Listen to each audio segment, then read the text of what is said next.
సిగ్గు లేదా నీకు కేటీఆర్? కేటీఆర్ రీసెంట్ గా కొన్ని స్టేట్మెంట్స్ అయితే ఇవ్వడం జరుగుతుంది. గతంలో అయితే నేను జైలుకి వెళ్ళి మహానాయకుడిని అవుతా. మీకేమనిపిస్తుంది, ఈయన జైలుకి వెళ్తాడనిపిస్తుందా? జైలుకి వెళ్ళే అవకాశాలు బాగా ఉన్నాయి.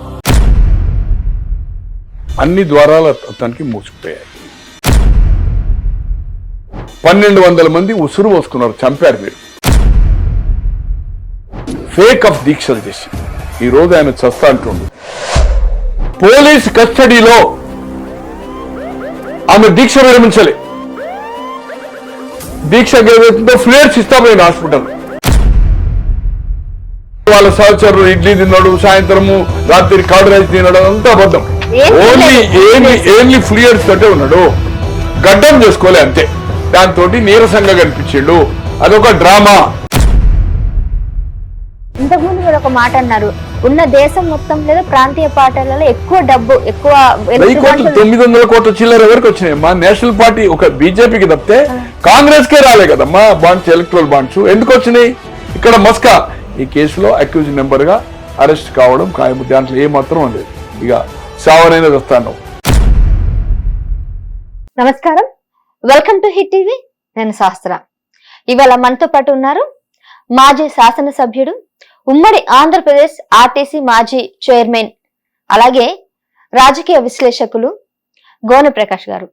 మరి ఈ రోజు మాట్లాడదాం చాలా విషయాలు, ప్రస్తున్నటువంటి కాంగ్రెస్ ప్రభుత్వం గురించి, అలాగే బీఆర్ఎస్ కొన్ని వ్యాఖ్యలు అయితే చేయడం జరిగింది. ముఖ్యంగా కేటీఆర్ ఈ ఫార్ములా కార్ రేసింగ్ విషయంలో అరెస్ట్ అవుతారా లేదా అనే విషయంపై ఆయన కొన్ని వ్యాఖ్యలు అయితే చేశారు.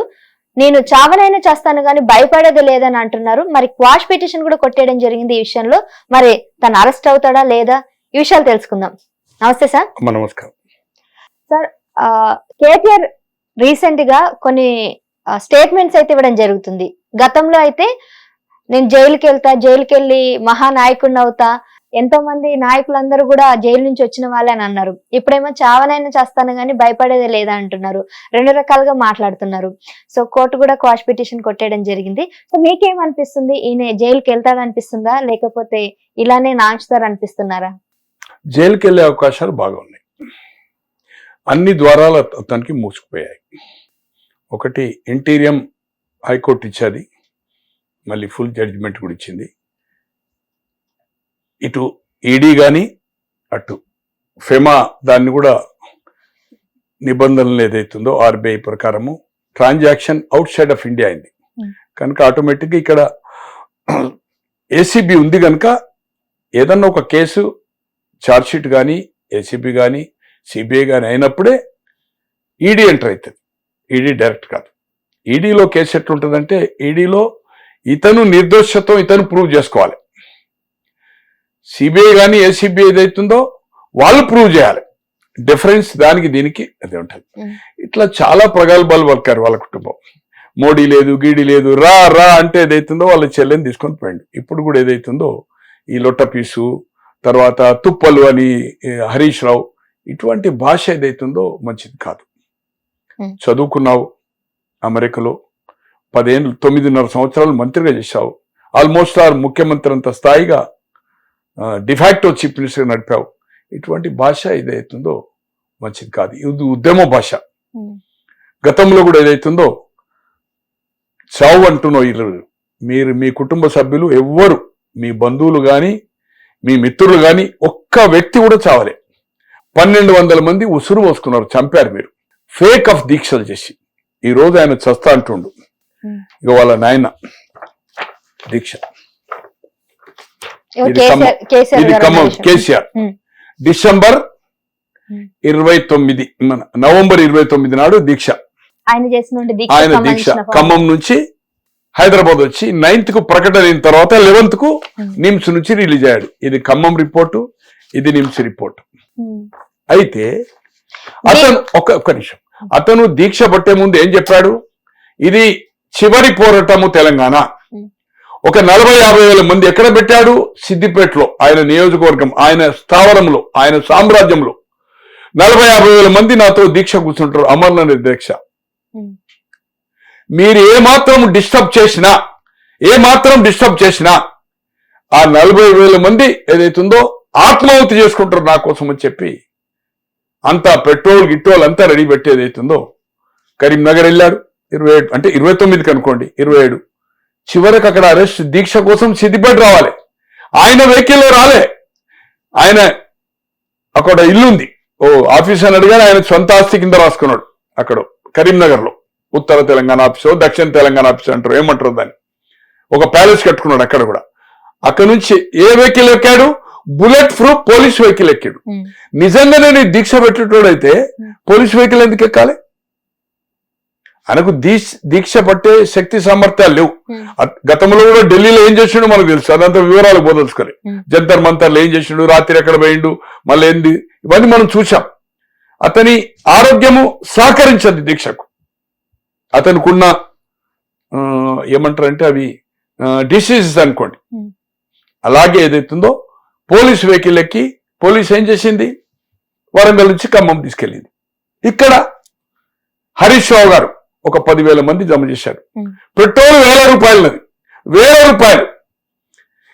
వాళ్ళ మామను తీసుకుపోతా ఉంటే ఏదైతుందో దీక్షను భంగం చేయడానికి పోలీసు ఏదైతుందో కుట్రలు పన్నింది ఇక్కడికి రాకుండా అని రస్తారు కొలిగిస్తారు. అక్కడ ఆ మీటింగ్ లో అడ్రస్ చేసుకుంటూ పెట్రోల్ ఉన్నది, పెట్రోల్ పోసుకున్నాడు. అగ్గిపెట్టలేదు, చారాన్ని అగ్గిపెట్టే 4 అన్నారు, 25 పైసలు అగ్గిపెట్టలేదు. పెట్రోల్ మాత్రం ₹1,000. అలాగే ఆయన ఖమ్మం పోయాడు కదా, మొదటి రోజు ఏం చేశాడు మనం చూసాం. జ్యూస్ తాగాడు. ఎప్పుడైతే ఇక్కడ యూనివర్సిటీలో కానీ గడబడైన తర్వాత మళ్ళీ రివర్స్ అయిపోయాడు. రివర్స్ అయిపోయి నన్ను హైదరాబాద్ షిఫ్ట్ చేయమంటే హైదరాబాద్ షిఫ్ట్ చేశారు. ఇది హైదరాబాద్ రిపోర్ట్. నిమ్స్ ఇగో ఎవ్రీడే 3 నుంచి ఏదైతుందో ఎవ్రీడే ఏం తీసుకున్నాడు ఆయన మెడిసిన్స్ అనేది వెరీ క్లారిటీగా ఏదైతుందో 9th వరకు ఉంది. ఆయన లేచే వరకు ఎప్పటి వరకు అంటే 10th 11th ఇగో 11th వరకు రిపోర్ట్ ఉంది. ఇటువంటి దీక్ష ఏదైతుందో ఫ్లూయిడ్స్ అండ్ మినరల్స్ చేసుకుంటాడు. అంటే పుట్టిన పిల్లవాడు 90 కాదు 100 సంవత్సరాలకి వితౌట్ ఎనీ ఫుడ్ ఇతను తీసుకున్న ఫ్లూయిడ్స్ ఏదైతుందో 100 సంవత్సరాలు అంటే బతకొచ్చు. ఇగో దీనికి నిదర్శనం ఇంపాల్లో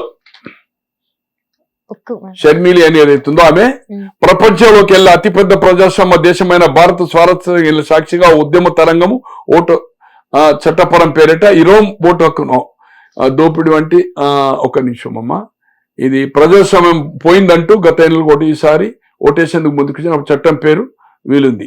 ఈమె షర్మిల బలహీనంగా ఉండడంతో ఆమెను మణిపూర్ రాజధాని ఇంపాల్లోని ఒక ఆసుపత్రి ప్రత్యేక వార్డులో ఉంచి బలవంతంగా ఫ్లూయిడ్ ఎక్కిస్తున్నారు. ఆమె ఉంటున్న గదినే సబ్ జైలుగా మార్చారు. అయితే ప్రజా ప్రాతినిధ్య చట్టము 1951లోని సెక్షన్ 62(5) ప్రకారం జైల్లో ఉండే వ్యక్తి ఓటేసే హక్కు ఉండదు అనుకోండి. ఈమె 14 years ఉండదమ్మా. పోలీస్ కస్టడీలో ఆమె దీక్ష విరమించలే. దీక్షకు ఏదైతుందో ఫ్లూయిడ్స్ ఇస్తా పోయింది హాస్పిటల్లో. 14 సంవత్సరాలు బతికింది. 14 years 14 సంవత్సరాలు బతికింది. కేసీఆర్ దానికంటే పవర్ఫుల్ వాడాడు. ఇది రిపోర్ట్. అంటే ఇదంతా ఫేక్ దీక్ష దివాస్. ఫేక్ దీక్ష. మొన్న రీసెంట్ గా బీఆర్ఎస్ భవన్ లో కూడా దీక్ష దివాస్ నేను చెప్పాను కదా, ఢిల్లీలో చెప్పాను, ప్రతిసారి చెప్పాను. ఏదైతుందో ఇది నిమ్స్ రిపోర్ట్, ఇది డాక్టర్స్, ఇది ఖమ్మం, అది ఎవ్రీడే ఏం ఫ్లూయిడ్ చేసింది. మీరు ఒక చెట్టు కింది అంటే ఒక ఆర్ఎంపీ డాక్టర్ని అడిగినా కూడా ఏం దీక్ష ఇది ఫేక్ దీక్ష. కొందరు వాళ్ళ సహచరులు ఇడ్లీ తిన్నాడు, సాయంత్రము రాత్రి కర్డ్ రైస్ తిన్నాడు, అంతా అబద్ధం. ఓన్లీ ఫ్లూయిడ్స్ తోటే ఉన్నాడు. గడ్డం చేసుకోలే అంతే. దాంతో నీరసంగా కనిపించిండు. అదొక డ్రామా. ఎగ్జాక్ట్ ఎన్ని రోజులు ఈ దీక్ష చేశారు ఆయన 29 నుంచి 9వ తారీఖు వరకు. 29 నవంబర్ అంటే 29, 30, 11 days చేశాడు. 11th కు హాస్పిటల్ నుంచి డిశ్చార్జ్ అయ్యాడు. 9th డిక్లరేషన్ 2009 9th నాడు ఆమె బర్త్డే నాడు అనౌన్స్ చేసింది.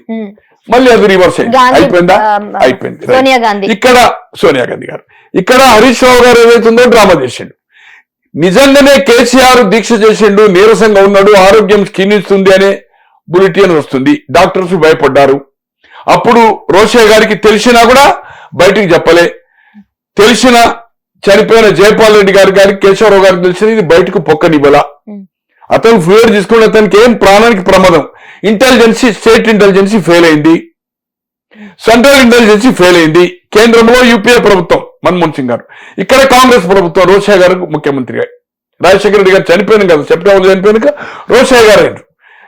November 29th, 2009 December 9th declare అయింది. అయిన తర్వాత ఎప్పుడైతే తెలంగాణకు మేము ఆయన రాసిచ్చిన ప్రకారం అసెంబ్లీ తీర్మానం కోసం మేము ప్రాసెస్ స్టార్ట్ చేస్తున్నామని చెప్పేది ఒక అనౌన్స్ చేసి చిదంబరం గారు హోమ్ మినిస్టర్ ఇచ్చారు. దానికి ఏదైతుందో రివర్స్ గా ఆంధ్రులు రాయలసీమ ఆంధ్ర అంటే ఇక్కడ 119 పోతే అక్కడ 175 కదమ్మా ఎమ్మెల్యేలు, 170 మంది మొత్తం రాజీనామా, ఎంపీలు రాజీనామా, మేము సమైక్యాంధ్రనే కావాలా. 170 మంది సమైక్యాంధ్ర కోసమే ఎక్కిపించారు. వాళ్ళందరూ రాజీనామా, మంత్రులు గింతులు అంతా రాజీనామా స్పీకర్ కి సమర్పించాడు. జయ ఆంధ్ర అని అక్కడ ఉద్యమం. ఆంధ్రప్రదేశ్ కలిసి ఉండాలి, లేకపోతే హైదరాబాద్ ఒక విధంగా కామన్ క్యాపిటల్ ఉండాలి, కలిసి ఉండాలి, కామన్ క్యాపిటల్ ఉండాలి. దీని మీద ఏదైతుందో ఇతను ఎప్పుడంటే 23 నాడు రివర్స్ అయింది. డిసెంబర్ 23 డిసిషన్ ను పెండింగ్ పెట్టింది. ఆంధ్రలో ఒత్తిడికి యూపీఏ ప్రభుత్వం, సోనియా గాంధీ గారు, మన్మోహన్ సింగ్ ప్రధానిగా. అప్పుడు 20 నాడు ఏమిస్తాడు, మూవ్మెంట్ అవుతా ఉంటే 4 లక్షల మంది చచ్చినా తెలంగాణ పోరు ఆగదు. ఆంధ్ర రాష్ట్ర సీఎం కుర్చీ కోసమే సమైక్యాంధ్ర ఉద్యమం అంటే సీఎం కుర్చీ కోసం ఉద్యమం అన్నాడు. మాది బతుకు తెరువు పోరాటము, వారిది బలిసిన పోరాటం ఆయన చెప్పిన ప్రెస్ కాన్ఫరెన్స్. మైకులు విరగొట్టే చంద్రబాబు వారం నుండి ఏమైండు, చంద్రబాబు మాయమైపోయిందని చెప్పిండు. వారం నుంచి చెప్పులు మోయటం ఎందుకు, దమ్ముంటే పార్టీ పెట్టండి, చెప్పులు మోయడు కాదు పార్టీ పెట్టండి, కొట్లాడండి నాలుగు. కానీ టీడీపీ తెలంగాణ నాయకుల టీఆర్ఎస్ అధినేత సూచన, టీడీపీ తెలంగాణ నాయకులకు టీఆర్ఎస్ అధినేత సూచన. ఈ మాట ఎవరితో టీడీపీలతో, టీడీపీ పీఆర్పీ నుండి టీఆర్ఎస్ లో చేరికలు అంటే 4 లక్షల మంది చస్తా అన్నాడు. అప్పటికి కొన్ని వందల మంది వచ్చారు, 600-700 మంది వచ్చారు. ఏది 20 అంటే ఆయన దీక్ష విరమించే వరకు 1 మినిట్ దీక్ష విరమించే వరకు. ఆంధ్రులు ఒత్తిడి వల్ల ఏమంటుండు, 4 లక్షల మంది చచ్చినా తెలంగాణ పోరాడు. ఆయననేమో దొంగ దీక్ష చేసాడు. ఆయన అల్లుడేమో పెట్రోల్ పోసుకున్నాడు, అగ్గిపెట్టలేదు, చారాన్ని అగ్గిపెట్ట 25 పైసలు అగ్గిపెట్టలేదు, 1000 రూపాయలు పెట్రోల్ ఉంది. అంటే ఇదంతా డ్రామా. నీ బావ గాని నీ తండ్రి గాని అమాయకులను రెచ్చగొట్టి చంపారు తప్పితే నువ్వు చావవు, నీ నీ తండ్రి చావడు, నీ చెల్లె చావది, నీ అన్నయ్య ఆయన పేరేంది సంతోష్ కుమార్, ఆయన పేరు రాజ్యసభ కదా, మందులు ఇచ్చడానికి రాజ్యసభ చేసిండు కదా, ఆయనకు మందులు కావాలి కదా, దేశమంతా తిరిగితే మందులు టైంకి ఇవ్వాలి. ఆయన రాజ్యసభ చేసిండు, ఆయన 1000 కోట్లు సంపాదించిండు. మీ కుటుంబ సభ్యులు గాని మీ మిత్రులు గాని ఏ ఒక్కడు చావలే. బడుగు బలహీన వర్గాలు ఏదైతుందో దళితులు దాంట్లో బలైపోయినారు. 1200 మంది 1200 మందికి 2014లో తెలంగాణ వచ్చిన తర్వాత మొదటి తీర్మానం చేసి 9.5 సంవత్సరాల అధికారంలో ఉండి 466 మందిని ఐడెంటిఫై చేశారు. సిగ్గు లేదా నీకు కేటీఆర్? సిగ్గు లేదు. అసెంబ్లీ మొదటి తీర్మానం, నువ్వు అసెంబ్లీలో ఉన్నావు కదా, మీ నాయన ముఖ్యమంత్రి కదా, ప్రతిపక్ష నాయకుడు జానారెడ్డి గారు కదా, తెలంగాణ వచ్చిన తర్వాత ఫస్ట్ హౌస్ లో మొదటి చర్చనే సంతాప తీర్మానం 1200 మందికి. ఎక్కడ పోయిందా మరి 1200 మంది? వాళ్ళని చంపింది కదా 466 మందికి. వాళ్ళకైనా అందరికి ఉద్యోగాలు 25 లక్షలు ఇచ్చిందా? ఇవాళ శ్రీకాంతాచారి ఆకాశం ఎత్తిండ్రు, మీకోసం బలైపోయిండు. ఆమె తల్లిని ఏం చేసిండ్రు, ఓడిపోయి హుజూర్ నగర్ ఇచ్చిన 2014లో. ఆయారాం గయారాంలకు మంత్రులు చేసినావు, ఎమ్మెల్సీ చేసినావు, కార్పొరేషన్ చేసినావు, మరి ఆమెకు ఎమ్మెల్సీ ఎందుకు ఇవ్వలేదా? ఈ రోజు ఏదైతుందో మళ్ళీ ఒక సెంటిమెంట్ ను, అంటే నేను చావడానికి ఆయన సిద్ధము, నువ్వెందుకు చావాలయ్యా, నీ నాయన చావాలే, నీ బావ చావాలే. ఈ బోగస్ అనేది ఏదైతుందో it is in the records. కనుక ఏదైతుందో ఇటువంటి ప్రగల్భాలు, ఇటువంటి అబద్ధాలు చెప్పకు. మోసము మాయా. ఈ రోజు మీరు అమెరికాలో ఉన్నప్పుడు 2006 వరకు నీవు నీ చెల్లె పార్టీ పెట్టినప్పుడు ఏం చెప్పిండు, మొదటి ముఖ్యమంత్రి తెలంగాణ వచ్చిన తర్వాత దళితుడే, నేను మియా బీబీ, నాకు పావు చేరు బియ్యం చాలు, నా కొడుకు బిడ్డ అమెరికాలో బ్రహ్మాండంగా అని చెప్పిండు. అటువంటిది ఏం చేశాడు? బతుకుంటే బలిసాకని తినొచ్చాను అన్నాడు. వాచ్ డాగ్ నేను కాపల కుక్క ఉంటా తెలంగాణ వచ్చిన తర్వాత. ఈ రోజు నక్సలైట్ ఎజెండానే నా ఎజెండా అన్నాడు. సామాజిక న్యాయం తెలంగాణ వస్తే జరుగుతుందని చెప్పిండు. ఈ రోజు గడిల పరిపాలన నైజాం కంటే, హిట్లర్ కంటే ఏదైతుందో, బ్రిటిష్ వాళ్ళ కంటే ఏదైతుందో, మొఘలై ఔరంగజేబు ఉన్నాడు కదా, ఆ పద్ధతిలో మీరు ఏదైతుందో రాజ్యం నడిపారు. ప్రజాస్వామ్యాన్ని కూని చేశారు. సెక్రటరేట్ రాకుండా, ప్రజలకు అందుబాటులో లేకుండా, ప్రతిపక్షాలకు కానీ, స్వయంగా మంత్రులకు కానీ, ఎమ్మెల్యేలకు కానీ నీ దగ్గర రావాలంటే ఒక నరక యాతన, ఇంటర్వ్యూ దొరకని పరిస్థితి. ఎప్పుడు దొరుకుతుండే? అసెంబ్లీ అప్పుడు, లేకపోతే ఏదైతుందో ఇంపార్టెంట్ ఏదైనా పార్టీ మీటింగ్లు అప్పుడు వస్తే దొరికేది లేదు. అటువంటిది ఈ రోజు మీరు ఏదైతుందో ఖచ్చితంగా నీవు దాంట్లో డబ్బులు ఫార్ములా ఈ రేసులు ఏదైతుందో ఒక 4-5 రేసుకు అగ్రిమెంట్ చేసుకున్నావు. రాష్ట్ర అభివృద్ధి కోసమా, టూరిజం కోసం, దాంట్లో అనుమానం లేదు. బట్ మొదటి ఈవెంట్ అయిన తర్వాత గ్రీన్ కో కంపెనీ ఏదైతుందో సెకండ్ టైం కు స్పాన్సర్ చేయడానికి తయారుగా లేకుండే, వాళ్ళ ఆర్థిక ఇబ్బందులతో. అటువంటిప్పుడు ఏదైతుందో నీవు ప్రభుత్వం డబ్బులు ట్రాన్స్ఫర్ చేయడం జరిగింది 55 కోట్ల ఎంతో. ఓకే, దానికి క్యాబినెట్ కావాలి కదా, దానికో సిస్టమ్ ఉంది కదా, ఆర్బీఐ ఫెమా యాక్ట్ ఉంది కదా, ఎలా ట్రాన్స్ఫర్ చేసినావు? ఓవరాల్ ఇన్స్ట్రక్షన్ ఇచ్చినావు. ఆ రోజు హెచ్ఎండిగా ఉన్న ఏదైతుందో అరవింద్ గాని, తర్వాత ఇప్పుడున్న హెచ్ఎండి మున్సిపాలిటీ ఉన్న దానకిషోర్ గారు ఓపెన్ స్టేట్మెంట్ ఇస్తున్నారు. మంత్రి చెప్పడం వల్ల మేము ట్రాన్స్ఫర్ చేసినాం. ఒక సిస్టమ్స్ ఉంటాయి, ప్రొసీజర్స్ ఉంటాయి, దాన్ని నువ్వు ఫాలో కావన్నా లేదా? వాళ్ళ దగ్గర డబ్బులు పోయినాయి, డబ్బులు వాళ్ళ దగ్గర ఉన్నాయి, రేపు అవసరం అనుకుంటే రిటర్న్ ఇస్తాననేదో అన్నట్టుగా నేను టీవీలో చూశాను. That is okay. అంటే నీకు దాంట్లో ₹1 అకౌంట్ జమ అయినట్లేదు, కానీ ప్రభుత్వం ప్రజాధనాన్ని ఏదైతుందో నీ ఇష్టారీతిగా నువ్వు ఏదైతుందో ఒక ఫారెన్ కంపెనీకి ట్రాన్స్ఫర్ చేశావు. అది ఎలక్షన్ కోడ్ ఉండగా, అది క్యాబినెట్ నిర్ణయం కాకుండా నీ ఓరల్ ఇన్స్ట్రక్షన్ తోటి అధికారులు చేసినామని చెప్తున్నారు. దీనికి బాధ్యత వహించవలసిన అవసరం ఉందా లేదా? దాంట్లో నీకు కిక్ బ్యాక్ వచ్చిందా లేదా? ఎలక్ట్రల్ బాండ్స్ అంటే అందరికి పార్టీలకు ఇచ్చిండు. నేను అడుగుతున్న కేటీఆర్ గారిని, ఈ భారతదేశ చరిత్రలో దాదాపు 1000 కోట్ల రూపాయలు ఏదైతుందో, 1000 కోట్లు ఎలక్షన్ ముందు చెప్పాలి కదా, మనం పార్టీ ఓడినా కూడా మనం ఓడిపోయినాక ఈ 5 ఏళ్ళు ఈ డబ్బులతో నడుపుతా అని చెప్పినావు కదా. ఈ రోజు కాంగ్రెస్ పార్టీకే అన్ని ఎలక్ట్రల్ బాండ్స్ రాలే, ఏ జాతీయ పార్టీకి లేదు, ఒక బీజేపీ తప్పితే, ఓన్లీ బీజేపీ. ప్రాంతీయ పార్టీలకు కూడా అంత ఎలక్ట్రల్ బాండ్స్ రాలే. ఎందుకు వచ్చినాయి? ఎవరిని వేసిన వాళ్ళు ఎవరు? పారిశ్రామికవేత్తలే కదా, వాళ్ళకేదో నువ్వు బెనిఫిట్ చేస్తానే కదా. ఈ రోజు నేను స్వచ్ఛంగా ఉన్నా, నికాసుగా ఉన్నా, ఒక 1 పైసా కూడా నేను ఏదైతుందో అవినీతి చేయలే. అయ్యా, బహిరంగ వేదికకు తయారు కండి. ఒక మినిమం మీ కుటుంబ సభ్యులు కాక మీ ఎమ్మెల్యేలు, మీ పార్టీలో ఉన్న వాళ్ళు ఒక 200 మందిని నేను ఐడెంటిటీ చేసి లిస్ట్ తో సహా ఇవ్వడానికి తయారుగా ఉన్నా. వాళ్ళు టిఆర్ఎస్ రాకముందు, ఎమ్మెల్యేలా, ఎమ్మెల్సీలా, ఎంపీలు కాకముందు, లేదా జిల్లా పరిషత్ లేకపోతే మున్సిపాలిటీ కాకముందు వాళ్ళ ఆర్థిక పరిస్థితి ఏంటి, ఈ 9.5 సంవత్సరాలు మీరు అధికారంలో వాళ్ళు దోచుకున్నది ఎంత అనేది నేను సాక్ష్యాలతో సహా చూపగలుగుతా. ఈ రోజు ఇప్పుడు మీరు బహిరంగ ఛాలెంజ్ కి రెడీ అండి? ఎప్పుడు అన్నామమ్మా, ఇది 2009 నుంచి చేస్తున్నా నేను. 2009 డిసెంబర్ నేను ఏదైతుందో, ఎప్పుడంటే అమెరికా పోయి ఎప్పుడు వచ్చాను, ఆయన విడ్డ్రా అయిందంటే 18వ తారీఖు నుంచి నేను బహిరంగం ఇచ్చిన. నేను ఇచ్చిన డాక్యుమెంటే జయపాల్ రెడ్డి గారు మాట్లాడారు. నేను ఇచ్చిన డాక్యుమెంటే 4వ ఎలక్షన్ మన రేవంత్ రెడ్డి గారు ఈ రోజు ముఖ్యమంత్రి. నేను ఇచ్చిన డాక్యుమెంటే 18 ఎలక్షన్ కంటే ముందు ఇదంతా బయట పెట్టాడు ఉత్తమ్ కుమార్ రెడ్డి గారు పిసిసి ప్రెసిడెంట్ గా ఉండి. పుంఖానుగా national, local, print and electronic and యూట్యూబ్లలో కూడా ఇవన్నీ వచ్చినాయి. ఈ యొక్క సమాచారము నా దగ్గర తప్పితే ఎవరి దగ్గర లేదు. నేనొక్కనే దీన్ని నా ఒక మిత్రుల ద్వారా అక్కడ సంపాదించాను. 29 ఆయన దీక్ష పట్టినాడు, నేను అమెరికా వెళ్ళాను. పొద్దున నేను, కవిత గారు ఆయన దీక్ష స్టార్ట్ అయినాక TV9 లో జకీర్ గారితో మార్నింగ్ 7:30 to 1 o'clock దాకా డిబేట్ లో ఉన్నాం. ఆయన అరెస్ట్ అయ్యి ఖమ్మం పోయేదాక. తర్వాత నేను ఆ రాత్రి అమెరికాకి వెళ్ళి 18th వచ్చాను. 18th morning of December. ఆయన విరమించింది 9th, 11th కు డిశ్చార్జ్ అయ్యాడు. నేను 18th నాడు రిలీజ్ చేశాను ఇవంతా. ఇది నేను ఇన్ఫర్మేషన్ యాక్ట్ లో తీసుకోలేదు. ఇప్పుడు కాంగ్రెస్ నేను అనుకుంటున్నా, నేను ఇదే డాక్యుమెంట్ మళ్ళీ మహేష్ కుమార్ గారికి, ఇప్పుడున్న పిసిసి అధ్యక్షుడు, ఎమ్మెల్సీ గారికి ఇచ్చాను. వారు ఏదైతుందో గాంధీ భవన్ నుంచి అప్లై చేశారో ఒక 20 రోజులు అయింది.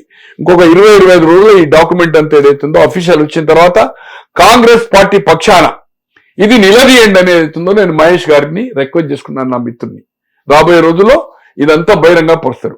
ఇటువంటి దొంగ దీక్షలు చేసి దొంగ నాటకాలని బావాడి ఇవాళ నేను చావడానికి సిద్ధంగా నువ్వెందుకు చేస్తావయ్యా? నీ నాయన చావలేదు, నీ బావ చావలేదు, నీ యొక్క మిత్రులు గాని నీ బంధువులు గాని నీకు సంబంధించిన వాళ్ళు ఎవ్వరు చావలే. అమాయకులు చంపాను మీరు రెచ్చగొట్టి. ఈవెన్ దీక్ష విరమించిన తర్వాత కూడా 4 లక్షల మంది అంటే 4 కోట్ల పాపులేషన్ తెలంగాణ. 4 లక్షల మంది చచ్చినా అంటే చంపడానికి తయారున్నట్టే కదా మీ నాయన. అమాయకులను చంపి 1000 కోట్లు అధికారము, దర్పణము, పోస్టులని మీరు సంపాదించుకున్నారు.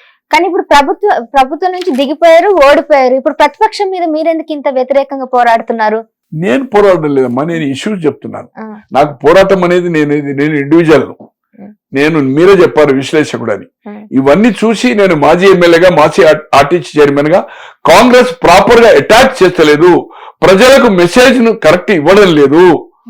దాన్ని ఏదైతుందో నేను ఎడ్యుకేట్ చేయడానికి, ఏదైతుందో వాళ్ళు చేసిన అన్యాయాలు చెప్పడానికే మీ ముందుకు నేను వస్తున్నాను. సోషల్ మీడియా గానీ కొన్ని ఇంపార్టెంట్ గా ప్రెస్ కాన్ఫరెన్స్ లో కరీంనగర్ గానీ, ఢిల్లీ గానీ నెంబర్ ఆఫ్ టైమ్స్ ఇష్యూ మీద, టైమింగ్ మీద. ఇప్పుడు దివాస్ దీక్ష చేశాడు. ఆ రోజు నేను ఢిల్లీలో ఉన్నాను. ఢిల్లీలో నేను ఓపెన్ ఛాలెంజ్ చేశాను. ఇప్పటి వరకు ఏ రోజు 10 సార్లు చేశాను నేను. 2009 నుంచి డిసెంబర్ 18 నుంచి ఇప్పటి వరకు ఎప్పుడు నా దానికి కౌంటర్ ఇవ్వలేదు. ఎవరు ఇది అబద్ధము గోనె ప్రకాశరావు చెప్పేదని చెప్పలేదు. ఇది ఈవెన్ వాళ్ళకి తెలుసు మీరు చెప్పేవన్నీ నిజాలని. ఇవన్నీ నిజాలే కదమ్మా, ఇది రిపోర్టే కదమ్మా. డాక్టర్స్ ఈవెన్ వాళ్ళు కూడా ఎందుకు సమాధానం ఇవ్వట్లేదు అంటే ఇప్పుడు నిజాలను ఒప్పుకున్నట్టే కదా. సమాధానం ఇచ్చినట్టు, ఇది సమాధానం ఇచ్చినప్పుడు బహిరంగ వేదిక రావాలి కదా, డాక్యుమెంట్ తోటి రావాలి కదా. ఈ డాక్యుమెంట్ కరెక్టా కదా, ఫేక్ అని చెప్పాలి కదా. ఈ డాక్టర్స్ పేర్లు ఇవన్నీ అయితే నేను టైప్ చేయలేను కదా, ఈ గ్రాఫిక్స్ అయితే నేను చేయలేను కదా. ఈ రిపోర్ట్ అంతా మెడికల్ రిపోర్ట్, ఒక 70 పేజీల రిపోర్ట్ నేను ఎంత చేయగలుగుతా? ఆయన ఇచ్చిన స్టేట్మెంటే కదా ఇది. సీడీలు కూడా నా దగ్గర ఉన్నాయి. ఇది సీడీ ఆల్సో దేర్. సో అందుకోసం ఏదైతుందో దీంట్లో కేటీఆర్ గారు అరెస్ట్ కాక తప్పది. కేసు ఏం కాదని నేను గతంలో కూడా చెప్పాను. నేను కేసు ఏమైతుందా అనేది ఇదివరకు నెంబర్ ఆఫ్ కేసెస్ నేషనల్ లెవెల్లో జరిగినాయి, వీగిపోయినాయి. ఇది చాలా లాంగ్ ప్రాసెస్. అరెస్ట్ కావడం అనేది ఖాయము. ఇంతకు ముందు మీరు ఒక మాట అన్నారు, ఉన్న దేశం మొత్తం లేదా ప్రాంతీయ పార్టీలలో ఎక్కువ డబ్బు, ఎక్కువ 900 కోట్ల చిల్లర ఎవరికి వచ్చినాయమ్మా? నేషనల్ పార్టీ ఒక బీజేపీకి తప్పితే కాంగ్రెస్ కే రాలే కదమ్మా బాండ్స్, ఎలక్ట్రల్ బాండ్స్. ఎందుకు వచ్చినాయి? ఇక్కడ మస్కా ఈ రోజు భారతదేశంలో ఫైనాన్షియల్ రిసోర్స్ ఉన్న స్టేట్ అంటే పార్టీలకు కానీ ఫండ్ కానీ చేయాలంటే ఓన్లీ తెలంగాణ. ఈ రోజు బాంబే కంటే కూడా, కలకత్తా కంటే కూడా రిచెస్ట్ ఆఫ్ అయింది. ఇక్కడ ఫార్మా కంపెనీలు కానీ, రియల్ ఎస్టేట్ కానీ, ఏదైతుందో లాట్ ఆఫ్ థింగ్స్ ఉన్నాయి, ప్రాజెక్ట్స్ కానీ, అన్నిట్లో డబ్బులే కదమ్మా మస్కా కదా. రాజకీయాలు ఇంత క్రేజీ ఎందుకు పెరిగింది? ఇవాళ 30 కోట్లు ఖర్చు పెట్టింది ఒక క్యాండిడేట్ మీద. 30 crores టిఆర్ఎస్ ఈ భారతదేశ చరిత్రలో ఇంత హైయెస్ట్ ఖర్చు పెట్టింది ఇప్పటి వరకు లేదు, ఉండబోదిగా. ఒక శాసనసభ స్థానానికి 30 కోట్లు ఇచ్చాడు. ఎక్కడ డబ్బండి ఇదంతా? మేము అవినీతి చేయాలి, నికాసుగా ఉన్నాం అని చెప్తున్నావు. ఎక్కడ డబ్బు ఇదంతా? సింగరేణి ఎలక్షన్ లో కోట్ల రూపాయలు కదమ్మా. ఒక మీటింగ్ పెడితే మొన్న పార్లమెంట్ ఎలక్షన్ లో ఒక్కొక్క మీటింగ్ 2.5-3 కోట్లు. అదేంటి? ఎక్కడ? గ్రౌండ్ లో కాదు, స్ట్రీట్ మీటింగ్కే. అన్ని ఒక్కొక్క మీటింగ్ కదా కేసీఆర్ అడ్రస్ చేసింది మొన్న పార్లమెంట్ ఎలక్షన్ లో. Only street meeting, evening meeting కనుక పండుడు, మళ్ళీ లేచుడు, మళ్ళీ తెల్లారు ఒక ఈవినింగ్ మీటింగ్. Only 1 meeting. ఆ 1 మీటింగ్ 2.5-3 కోట్లతోటి public gathering, mike system, public ను డబ్బులు ఇచ్చే తీసుకురావాలి కదమ్మా. డిపాజిట్లు పోయినాయి కదా. అందుకోసం ఏదైతుందో దీంట్లో అవినీతి జరిగిందనేది, నేను వ్యక్తిగతంగా నీకు కిక్ బ్యాక్ వచ్చిందనేది మాత్రం రాకపోవచ్చు. కానీ నీవు సిస్టమ్స్ ను, ప్రొసీజర్స్ ను కాదని నువ్వు ఓరల్ ఇన్స్ట్రక్షన్ ఇచ్చి మనీ ట్రాన్స్ఫర్ చేస్తే without cabinet decision, how it is? ఎట్లయితే నువ్వు ఓరల్ ఇన్స్ట్రక్షన్ ఇచ్చినావు? మాదే ప్రభుత్వం నేను చూసుకుంటానని చెప్తుండే కదా అక్కడ ఐఏఎస్ ఆఫీసరు. ఖచ్చితంగా అరెస్ట్ అవుతాడు. ఇంకోటమ్మా, ఈ రోజు వాళ్ళు చింతమడగ ఓసారి ఊరికి పోయాడు. పోయి ఏం చెప్పాడు కేసీఆర్ అంటే, ఆయన పప్పు బెల్లాలకు ఎట్లా పంచుడు చెప్తాడు. నా పరిస్థితి మీకు తెలుసు, మీ పరిస్థితి నాకు తెలుసు. అందరికి ఒక్కొక్కరికి, ప్రతి ఇంటికి ఏదైతుందో ప్రతి కుటుంబానికి 10 లక్షలు ఇస్తాను, 10 లక్షలు వంచిందమ్మా. ఎవరి సొమ్ము అది? ప్రభుత్వ సొమ్ము, ప్రజల సొమ్ము. నీ ఊర్లో నీ పాపులారిటీ కోసం నీకు ఇప్పుడు అక్కడ గుంట భూమి లేదు, చిన్న గజం లేదు, అక్కడ అంత అమ్ముకున్నాడు. ఎప్పుడు ఏం లేదు అక్కడ ఊర్లో. ఆయనది లేదు, వాళ్ళ అన్నది లేదు, ఇద్దరిది లేదు. నక్సల్స్ 2000 బెదిరిస్తే వ్యవసాయం వదిలిపెట్టి వచ్చిండు. 99 లో మంత్రి ఉండే ట్రాన్స్పోర్ట్ మినిస్టర్. చివరకు జానారెడ్డి గారు మంత్రిగా ఉన్నప్పుడు పంచాయత్ అది చేసి దాన్ని గవర్నమెంట్ ఏదైతుందో ఎస్సీ కార్పొరేషన్ కి ఇచ్చారు. వాళ్ళ ల్యాండ్స్ 50-60 ఎకరాలు ఉండే. ఇద్దరు వాళ్ళ అన్న నా మంచి మిత్రులు, అన్న పిల్లలు నా మిత్రులు. నా క్వార్టర్లో ఉండే రంగారావు, కలవకుంట రంగారావు, వాళ్ళు ఇద్దరు అన్నదమ్ములు, 9 మంది సిస్టర్స్. అన్న పిల్లలు నా దగ్గర ఉండే. రమ్యారావు ఉన్నారు కదా, మా దగ్గర ఉండే వాళ్ళు. రమ్యారావు, తర్వాత వంశీ అండ్ మన కన్నారావు, రియల్ ఎస్టేట్ చేస్తారు కదా కన్నారావు, యూట్యూబ్ లో ఫేమస్ కదా, వాళ్ళ అన్న కొడుకు అతను. ఒక బిడ్డ వాళ్ళు చనిపోయిన తర్వాత పెళ్లి ఏదైతుందో అది ఎలా చేశాడు ఏం సంగతి, కానీ ఇతనే కాళ్ళు గడిగాడు రమ్యారావుకి ఏదైతుందో. రమ్యారావు గారు కూడా బయటకు వచ్చి ఆయన మీద కొన్ని ఆరోపణలు చేయడం చూస్తా ఉన్నాము. అంటే వాళ్ళ మధ్య అంటే కుటుంబ కలహాలు అంటారా? అంటే వాళ్ళకు అడ్జస్ట్ కాక ఎన్నో హామీలు ఇచ్చాడు.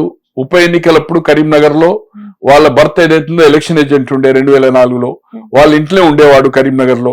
ఏదో గొంతెమ్మ కోరికలు చెప్పాడు, ఇది ఇస్తా అది ఇస్తా అని. ఢిల్లీలో పోయి నెలల తరబడి ఉన్నా ఏం చేయలే. డిఫరెన్స్ ఒపీనియన్ వచ్చినప్పుడు ఆమె బయటకు వచ్చింది. ఆమె ఏదో పోరాటం చేస్తుంది. వాళ్ళ అన్న ఉన్న ఏదైతుందో వాళ్ళ తల్లి, అన్నగా తమ్ముడు వంశీ ఏదైతుందో వాళ్ళు విత్ కేసీఆర్ దగ్గర ఉన్నారు. కన్నారావు గారిని పిలువరు, అతను పోడు, అతని వ్యవహారం, అతని వ్యాపారం అతను చేసుకుంటుంది. ఈమె ఏదైతుందో ఈమె కాంగ్రెస్ లో ఉండి ఏదో క్రిటిసైజ్ చేస్తుంది. ఎందుకు చేస్తుంది ఏం చేస్తుంది లేదు, బట్ అభిప్రాయ భేదం ఉంది. వాళ్ళు కూడా ఏదైతుందో ఈమెను గాని కన్నారావు గారిని ఫంక్షన్స్ కూడా పిలువరు. బట్ రమ్యారావు తల్లిని, రమ్యారావు పెద్ద తమ్ముడు వంశీ ఏదైతుందో ఎవ్రీడే కేసీఆర్ తోటి ఉంటారు. మహారాష్ట్ర కూడా ఇన్ఛార్జ్ ఉండే మీకు తెలుసు కదా, వంశీ చందర్ ఏదైతుందో. వాళ్ళు ఏదైతుందో వాళ్ళ అన్న వాళ్ళ తండ్రి నా దగ్గర ఉన్నాడు, వంశీ కూడా నా దగ్గర ఉన్నాడు. ఎమ్మెల్యే కార్డ్స్ లో నేను దాదాపు 87 to 2005 వరకు ఒకే క్వార్టర్లో ఉంటే 18 సంవత్సరాలు వాళ్ళు కూడా క్వార్టర్లు ఉండేవాళ్ళు. వాళ్ళకి ఉపాధి కోసం ఏదో ఒక సహాయ సహకారాలు అందించాను. ఇప్పుడు దే ఆర్ కంఫర్ట్. వాళ్ళ తండ్రి నాకు మంచి మిత్రుడు. అంటే నా క్వార్టర్లో దాదాపు 3-4 ఏళ్లలో ఒక మినిమం ఒక 1 year దాకా నా క్వార్టర్లో ఉన్నాడు. అతను నా క్వార్టర్లో ఉండేవాడు. 43 ఏలో వస్తే ఉండేవాడు. ఆయన అప్పుడు ఫ్యామిలీ ఏదైతే ఇక్కడ లేకుండే సిద్దిపేటలో ఉండే. తర్వాత వాళ్ళ పిల్లలు కూడా, పెద్ద కొడుకు నా దగ్గర ఉండే. తర్వాత వాళ్ళే క్వార్టర్ తీసుకున్నారు. ఉండి ఫ్యామిలీ అంతా అక్కడనే ఉండి చదివారు వాళ్ళు. ఇది సో కేటీఆర్ అనేది సిస్టమ్ ను బ్రేక్ చేసిండు. దీంట్లో అతనికి కిక్ బ్యాక్ రాకపోవచ్చు, కానీ ఏదైతుందో సిస్టమ్ బ్రేక్ చేసింది కనుక ఈ కేసులో అరెస్ట్ కావడం అనేది ఖాయం. బెనిఫిట్ జరగకపోవచ్చు, డబ్బులు తీసుకోపోవచ్చు, బట్ ఆర్బీఐ గైడ్లైన్స్ కాదని, ఫెమాన్ కాదని ఏదైతుందో నువ్వు డైరెక్ట్ గా ఇవ్వడం అనేది అవుతుందో, డైరెక్ట్ ఇన్స్ట్రక్షన్స్ అధికారులకు ఇచ్చినావు కనుక ఈ కేసులో అక్యూజ్ నెంబర్ గా అరెస్ట్ కావడం ఖాయము. దాంట్లో ఏ మాత్రం లేదు. ఇక సావనైనా వస్తాను. ఇక ఇద్దరు సంగతి చెప్పినా ఈ రామాయణము వినొచ్చిందా? సత్య క్వశ్చనే లేదు. వినొచ్చిందా? నీవే చెప్పావు, నేనే చెప్పినా ఇంట్రెస్ట్ ఆఫ్ స్టేట్ లా నేను ఇన్స్ట్రక్షన్ ఇచ్చినా అని చెప్పావు. నా మిత్రుడు గ్రీన్ కో కంపెనీ అని చెప్పావు. గ్రీన్ కోనికి 40 కోట్లు ఇచ్చిన, అందరికి ఇవ్వలేదా? మెగా ఇవ్వలేదా అంటున్నాడు. ఇచ్చిండ్రయా, అందరికి ఎంత ఇచ్చిండ్రు, నీకెంత ఇచ్చిండ్రు, ఎందుకు ఇచ్చిండ్రు, నీకు ఎందుకు ఇచ్చిండ్రు? ఇవన్నీ రేపు ఏదైతుందో జాబ్ చెప్పాల్సి వస్తుంది కదా పబ్లిక్. ఇన్ని వేల కోట్ల రూపాయలు ఏదైతుందో మీరు ప్రజాధనాన్ని బడాబాబులకు ఏదైతుందో, కాంట్రాక్టర్లకు, పారిశ్రామికులతో బెనిఫిట్ చేస్తూ ఆ డబ్బులు తీసుకొని ఏదైతుందో మీరు పప్పు బెల్లాలకు ఏదైతుందో ఎలక్షన్ లో 30-40 కోట్లు పెట్టి, ఆ ప్రజాప్రతినిధులు కూడా 3 కోట్లు 4 కోట్లు 5 కోట్లు పెట్టి ఎమ్మెల్యేలు ఎమ్మెల్సీలు కొన్నారు కదా. పార్టీ మార్పుడు అందరికి డబ్బులు ఇచ్చింది కదా. ఇప్పుడు ఈ కేసులో మీరు అన్నట్టు ఈయన తినకపోవచ్చు, కేవలం ఆర్బీఐ గైడ్ లైన్స్ ప్రకారం డబ్బులు ట్రాన్స్ఫర్ చేశారు. బట్ ఈయన చేయలే ఆర్బీఐ గైడ్ లైన్స్ ను బ్రేక్ అయింది పౌండ్స్ కింద. ఆ ఫెమా బైలాస్ ను ఫాలో కాలే. మరి ఈయనకి బెనిఫిట్ ఏంటంటారు? అంటే ఇల్లీగల్ గా ఏమైనా అన్అఫీషియల్ గా అమౌంట్ అయితే ఈయన అకౌంట్ కు అమౌంట్ వచ్చింది అనేది నేను నమ్మడం లేదు, రాలేదు కూడా, ఎక్కడ ఎస్టాబ్లిష్ కూడా కాదు. రేపు అమౌంట్ ఏదైతుందో 55 కోట్లు స్పాన్సర్ ఏదైతుందో గ్రీన్ కోడ్ బ్రేక్ అయిన తర్వాత గవర్నమెంట్ స్పాన్సర్ అయింది. ఆ రేసు రావాలంటే ఎక్స్పెండిచర్ చేయాలి కదమ్మా వాళ్ళకు. ఇక్కడ ఉండే వాళ్ళకి ఏర్పాట్లు కానీ అది కానీ సమ్ రెన్యుమరేషన్ ఏదైనా ఉందో వాళ్ళకు. తో మొత్తం 4-5 రేసులు. ఫస్ట్ రేస్ అయిన తర్వాత ఫస్ట్ గ్రీన్ కో ఉండే, సెకండ్ వాళ్ళు చేతులు ఎత్తేసిండ్రు మేము చేయలేమని.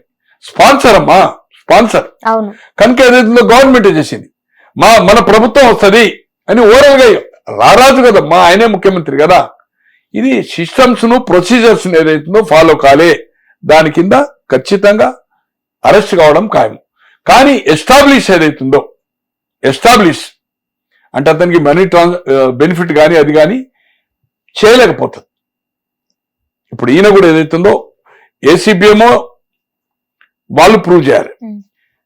దీన్ని ఏదైతే నిర్దోషత్వం ఏదైతుందో ఈ ఈడీ ఏదైతుందో ఈయన చేసుకోవాలి.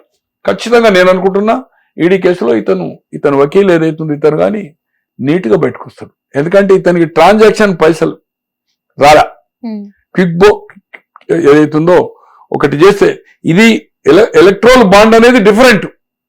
ఈ రేసు నుంచి వాళ్ళ నుంచి ఇతనికి డబ్బు ట్రాన్స్ఫర్ అయినట్టు ఎక్కడ కనపడతలేదు మనకు. ఇప్పుడున్న ఎంక్వైరీలో కూడా ఎక్కడ కనుచూపు పేరులో కనపడతలేదు కనుక ఈ కేసు ఏం కాదు, అరెస్ట్ మాత్రం ఖాయం. ఆయన అరెస్ట్ సిద్ధంగా ఉన్నాడు కదా. నేను ఏదైతుందో ఆసనాలు చేసుకుంటా, బయటకు వస్తా, మంచిగా వాకింగ్ మన పాదయాత్ర చేస్తా, అదే మీరు అన్నట్టుగా మొదలు ముఖ్యమంత్రి మెడిటేషన్ చేస్తా, పుస్తకాలు చదువుకుంటా. ఆమె చదువుకుంది కదా, వాళ్ళ చెల్లి చదువుకుంది కదా. జగన్మోహన్ రెడ్డి గారు జైలు పోయి ముఖ్యమంత్రి అయ్యాడు. కడిగిన ముత్యంలో బయటకు వస్తాడు. జగన్మోహన్ రెడ్డి గారు ముఖ్యమంత్రి అయిండు, చంద్రబాబు గారు అయిండ్రు, రేవంత్ రెడ్డి గారు అయిండ్రు. నేను ముఖ్యమంత్రి అవుతాను, సంతోషం. కానీ ముఖ్యమంత్రి నీ పోటీ ఏదైతుందో ఆమె జైలుకు వచ్చింది, నీకంటే ముందు పోయింది కవిత, నీకంటే ముందు పోయింది. తర్వాత ముఖ్యమంత్రి అని నిజామాబాద్ లో స్లోగన్స్ ఇస్తున్నారు, నీకేమో ఇక్కడ న్యూ ఇయర్ నాడిస్తున్నాడు. మరి ఇద్దరు ఎవరో ముఖ్యమంత్రి రేపు ఎటువంటి అదైతుందో చూద్దాం మరి. ఎందుకంటే ఆమె కూడా జైలుకు పోయింది కదా, ఆమె కూడా అర్హత ఉంది, ఆమె కూడా జైలుకు పోయినందుకు. నీ ప్రకారం ఆమె కేసీఆర్ బిడ్డనే, ఆమె నీ అంతా తెలివి పడరాలి. ఆమె ఎంపీ అయింది, ఎమ్మెల్సీ అయింది, ఆమె మేధావే. భారతదేశంలో కాదు ప్రపంచంలో బతుకమ్మ అనేదే తెలియదు ఇంతవరకు. ఆ బతుకమ్మ ఆడడం ఎట్లా అనేది నేర్పింది ఆమె. ఎంత మేధావి. భారతదేశం మీద భారత జాగృతి పెట్టి ఇప్పుడు బీసీల కోసం, మీరు మాత్రం బీసీలకేమి ఇయ్యలే, బీసీల కోసం పోరాటం చేస్తుంది. మహిళా రిజర్వేషన్ మీ నాయన మీరు కలిసి, మీ మొదటి కేబినెట్ లో ఒక మహిళ లేదు, రెండోసారి 1.5 years తర్వాత ఆయారాం గయారం ఎవరు మన సత్యవతి రాథోడ్ ఒక మంత్రి, కాంగ్రెస్ మీద గుర్తు మీద గెలిచిన సవితమ్మ ఒక మంత్రి, ఆయారాం గయారం. నీ పార్టీలో ఎవరు మహిళలు లేరు, టికెట్లు లేవు, ఏం లేవు. మహిళా రిజర్వేషన్ పోరాడుతుంది. తో ఆమె భారతదేశంలో పోరాడుతుంది. నువ్వు ఒక తెలంగాణే కదమ్మా, సారీ కేటీఆర్ గారు. మీ భారతీయ జాగృతి దేశమంతా కాదు ప్రపంచమంతా బతుకమ్మని అయిపోయింది. నేను అనుకుంటున్నా, నా ఉద్దేశంలో మీకంటే మీ చెల్లెకే అర్హత ఎక్కువ ఉందని నేను అనుకుంటా. ఆవిడ ఇన్ని రోజులు లేని ఇప్పుడు ఎందుకు బీసీ నినాదం తీసుకొచ్చిన తెరపైకి? అదే కదా, రేపు ప్రతిపక్షం ఉంది కదా, బీసీ నినాదం చేసి బీసీ చేసి నేను పోరాటం చేస్తున్నా. బీసీలను నమ్మబలికి అంతకుముందు దళితులను ఎట్లయితే మోసం చేసిండ్రో, అప్పుడు దళితులు ముఖ్యమంత్రి అన్నారు, దళితులకు గిరిజనులకు 3 ఎకరాల భూమి అన్నారు, ఇల్లు లేని వాళ్ళకి 2 bedroom అన్నారు. ఈ రోజు మోసం మాటలు చెప్పి, మోసం మాయ చెప్పి, మోసం హామీలు ఇచ్చి, మీరే 2014లో ఏం హామీ ఇచ్చారు? 3 ఎకరాలు దళితులు గిరిజనులకు అన్నారు కదా, 2 bedroom అన్నారు కదా. తర్వాత ప్రతి మండలంలో ఒక అద్భుతమైన residential school with 25 acres with swimming pool. కూలివాన్ నుంచి కోటీశ్వరుడు ఒకటే రూములు ఉండాలని చెప్పిండు. ఆ 3 హామీలు ఏది అమలు చేయలే. రెండోసారి 2018లో నిరుద్యోగ భృతి, ₹1,00,000 రుణమాఫీ, ఆ 2 అమలు చేయలే. మీరు మోసం చేయలేదా? ఎస్. కాంగ్రెస్ జూటా, నువ్వైతే డబుల్ జూటా కదా. 2 సార్లు ఎన్నికై 9.5 సంవత్సరాల నుండి అమలు చేయలే. నీది డబుల్ జూటా. ఇది ఇంకా జూటా అంటే ఇంకా 4 ఏళ్ళు ఉంది. ఇది 1 year అయింది. ఓపిక పట్టు, 4 ఏళ్ళు చేయకపోతే ఇది జూటా. జూటాను రేపు ఎన్నిక చేస్తారా లేకపోతే డబుల్ జూటాను చేస్తారా అనేది రేపు రాబోయే ఎన్నికల్లో ఇంకేదైనా పార్టీ ఏదైతుందో బడుగు బలైన వర్గాలకు మేము అధికారం వచ్చేది ఉంటే వాళ్ళకి అధికారం ఇస్తా అని మొన్న చెప్పారు. మళ్ళీ గిట్టేది అదే నినాదం తీసుకుంటే బీజేపీని ఇక్కడ ఎన్నుకుంటారా ఏది అనేది ఇంకా 4 సంవత్సరాలు ఉంది. ముందుంది ముసళ్ళ పండుగ. తొందరపడకు, అధికారం మనదే, డైరీలో రాసుకోండి, వడ్డీతో చెల్లిస్తా. ఇవన్నీ కాకమ్మ కథలు ఎందుకయా? ఫస్ట్ ఈ 4 ఏళ్ళు ఏం జరుగుతుందో వచ్చేది స్థానిక సంస్థలకు స్వీప్ చేస్తా అంటుండు. క్వశ్చనే లేదు. స్థానిక సంస్థల ఎన్నికలు పక్క రాష్ట్రమైన తమిళనాడు గాని, యూపీ గాని, మహారాష్ట్ర గాని, తెలంగాణ ఉమ్మడి రాష్ట్రం ఉన్నప్పుడు గాని, తెలంగాణ ఆంధ్ర గాని స్థానిక సంస్థల ఎన్నికలకు, అసెంబ్లీ పార్లమెంట్ ఎన్నికలకు సంబంధం లేదు. మొన్న మీరు మొత్తం స్థానిక సంస్థలు అన్ని జిల్లా పరిషత్ మీదే కదా, ఒక్కటి కూడా రాలే కదా కాంగ్రెస్ 31 జిల్లాలో. మున్సిపాలిటీలు ఒక 3-4 వచ్చినాయి కదా కాంగ్రెస్ కు. ఏమైంది మీ రిజల్ట్? అట్లే జగన్మోహన్ రెడ్డి గారికి అక్కడనే కదా 2-3 మున్సిపాలిటీస్ మొత్తం ఆంధ్రప్రదేశ్ లో 175 అసెంబ్లీలో, ఒక తాడిపత్రి ఇంకేదో అంతే, ఒక్క జడ్పీ రాలే. అటువంటి దానికి 11 సీట్లు వచ్చినాయి. గతంలో తమిళనాడులో జయలలిత లోకల్ బాడీ పోటీ చేయలే, బట్ తర్వాత జరిగిన ఎన్నికల్లో కరుణానిధి ఒక్కడే గెలిచి మొత్తం 234 సీట్లకు 33 సీట్లు విజయకాంత్ అండ్ జయలలిత గెలిచింది. అలాగే యూపీలో ములాయం సింగ్ ఏదైతుందో చీఫ్ మినిస్టర్ ఉంటే మాయావతి ఏదైతుందో బైకాట్ చేసింది. తర్వాత మాయావతి 300 పైన వచ్చింది 403 సీట్లకు. రామారావు గారు 87 వరకు ఏదైతుందో సమితిలు 300 మాత్రమే, సమితి ప్రెసిడెంట్స్. అటువంటిది దాన్ని మండలాలు చేసి నియోజకవర్గానికి ఒకటి అనుకోండి, 294 అంటే 300, 1096 దాదాపు నియోజకవర్గానికి 5 మండలాలు చేసి బలహీన వర్గాలకు, మహిళలకు, ఎస్సీ ఎస్టీ అయితే అంతకుముందుండే రిజర్వేషన్ చేసి జిల్లా పరిషత్తులు, ఎంపీపీలు, జడ్పీటీసీలు, మండల టీసీలు, సర్పంచ్లు చేస్తే బలహీన వర్గాలకు అంతవరకు సర్పంచ్ గాని, వార్డు మెంబర్ గాని, సమితి ప్రెసిడెంట్ గాని, జిల్లా పరిషత్ గాని, అలాగే మున్సిపల్ కౌన్సిలర్ గాని, చైర్మన్ గాని రిజర్వేషన్ బీసీలకు లేదు. రామారావు గారు చేసి 87లో ఒక విప్లవం తెస్తే 89లో తను ఓడిపోయింది కల్వకుర్తిలో. 34 లోక్సభకు 2 మాత్రమే వచ్చాయి, 39 కాంగ్రెస్, 1 ఎంఐఎం, 2 టీడీపీకి వచ్చాయి. ఇది రిజల్ట్. ఉమ్మడి రాష్ట్రంలో విడిపోయిన తర్వాత పక్క రాష్ట్రాల్లో స్థానిక సంస్థల ఎన్నికల్లో ప్రజలు ఎప్పుడు అధికార పార్టీ వైపే ఉంటారు. Majority more than 70-80%. ఎందుకంటే అభివృద్ధి కుంటుపడుతుంది, మనం ప్రతిపక్షాన్ని గెలిపిస్తే ఇక్కడ నిధులు రావు అనే ఉద్దేశంతో ఏదైతుందో అక్కడ ఎమ్మెల్యే, ఎంపీ ఎవరున్నా కూడా స్థానిక సంస్థల ఎన్నికలు మాత్రము ఫేవర్ గా ప్రభుత్వానికి వస్తాయనే నా ఉద్దేశము.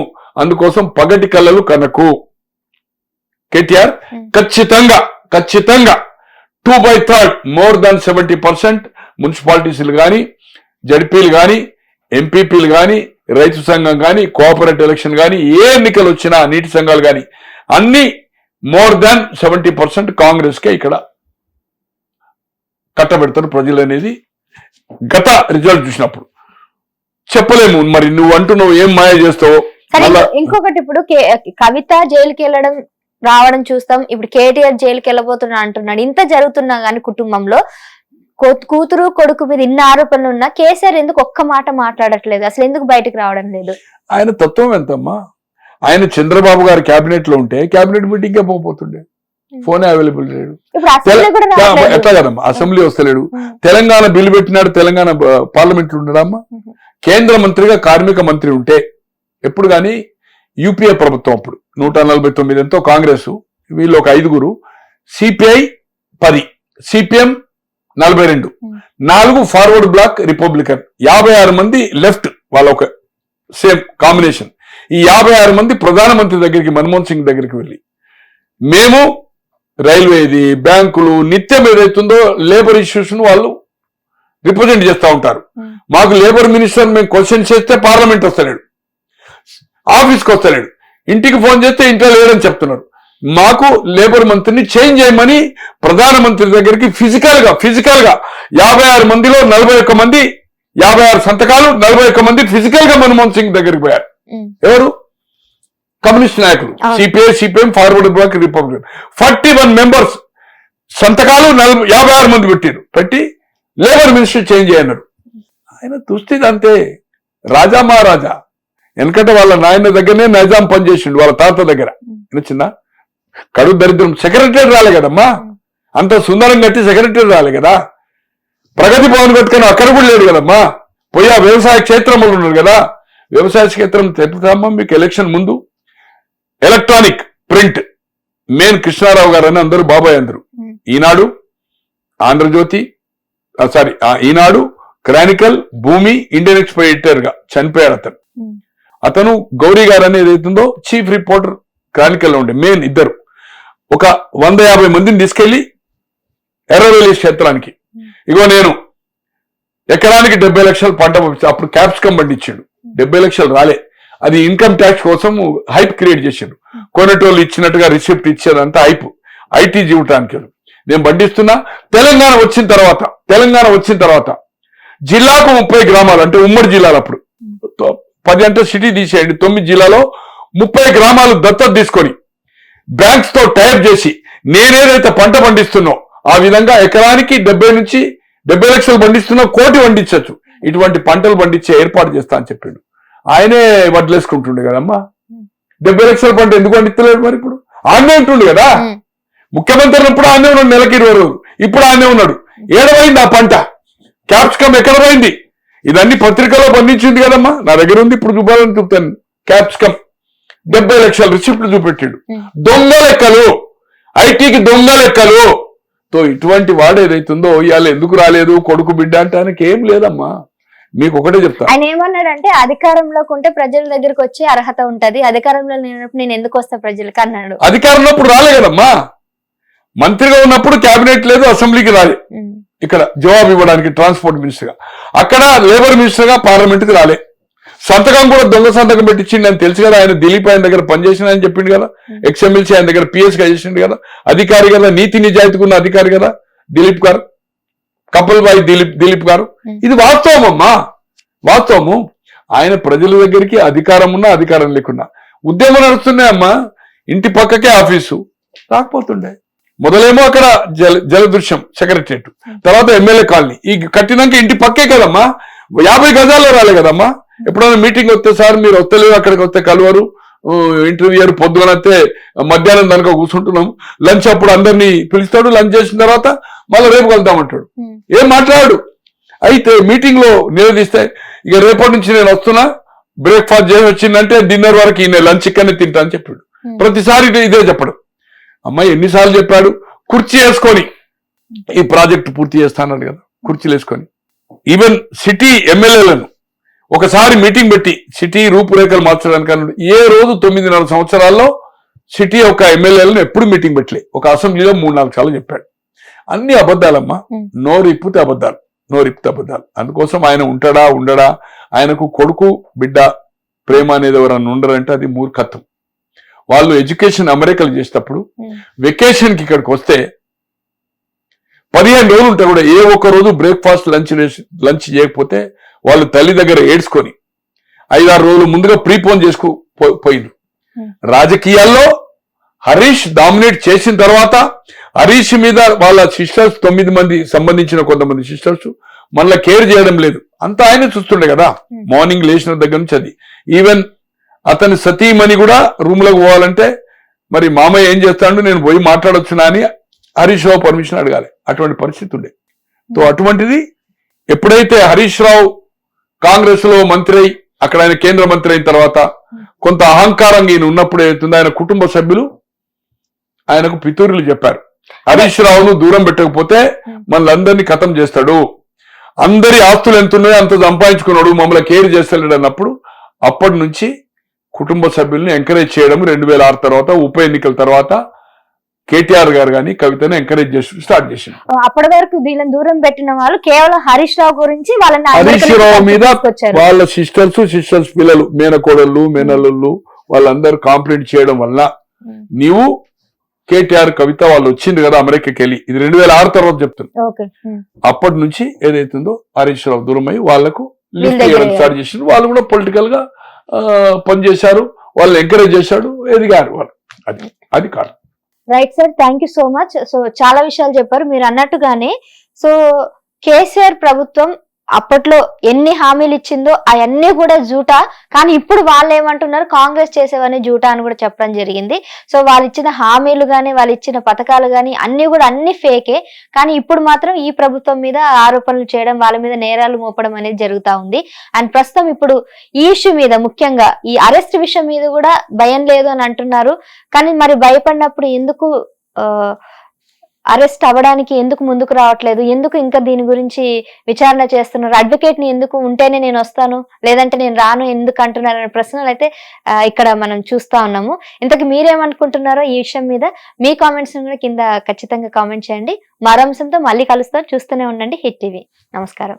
హిట్ టీవీ యాప్, ఇందులో short news, live news, entertainment shows, movies, digital magazines తో పాటు మీ జిల్లా వార్తలను కూడా ఫ్రీగా చూడొచ్చు. అంతేకాదు కేజీ నుంచి పీజీ వరకు విద్యార్థులకు స్కాలర్షిప్ కూడా అందిస్తున్నాం. ప్రతి వారం 10 మందికి లక్కీ డ్రా ద్వారా ఒక్కొక్కరికి 10,000 రూపాయలు అందిస్తున్నాం. ఇంకెందుకు ఆలస్యం, వెంటనే హిట్ టీవీ యాప్ ని డౌన్లోడ్ చేసుకుని ఫ్రీగా ఎంటర్టైన్మెంట్ పొందండి. Hit TV app. Hit TV app. Please download Hit TV app. Hit TV యాప్ని ఫ్రీగా డౌన్లోడ్ చేసుకొని ఎంజాయ్ చేయండి. మీకు నచ్చిన ఎంటర్టైన్మెంట్ కోసం హిట్ టీవీ యాప్ ని ఫ్రీగా డౌన్లోడ్ చేసుకుని ఎంజాయ్ చేయండి. హిట్ టీవీ యాప్ని డౌన్లోడ్ చేసుకుని ఆస్వాదించండి, ఆశీర్వదించండి. ఇంతమంది సెలబ్రిటీలు హిట్ టీవీ యాప్ ని డౌన్లోడ్ చేసుకోండి అని చెప్తున్నారంటే ఎంత మంచి యాప్ ఆలోచించండి. అమెరికా అమెరికా అమెరికా అమెరికాలో చదవాలనుకునే వాళ్ళకి విశ్వసనీయమైన పేరు మన శౌర్య కన్సల్టెన్సీ. UK లో 1 year masters. UK లో 1 year masters. 2 years work permit up to 5 years visa. Contact Saurya Consultancy. Contact 89851 89851.